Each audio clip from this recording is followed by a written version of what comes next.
Hey, Christy here, and today I want to talk about the AUXMART Cargo cover, and this is for our Honda CRV 2013, and I'm going to quickly show you how easy this is to install and how to use.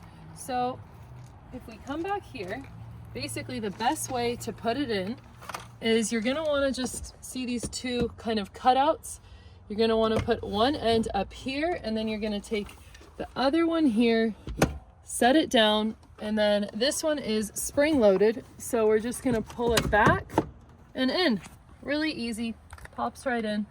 And then to close this, we just pull it back. Want to make sure that we guide it into these little cutouts here, and that's it. So this is really great for if you have valuables in the car and you don't want them in plain sight. Also on hot days, it can help reduce the heat on different items that you have in the car. So really happy with this.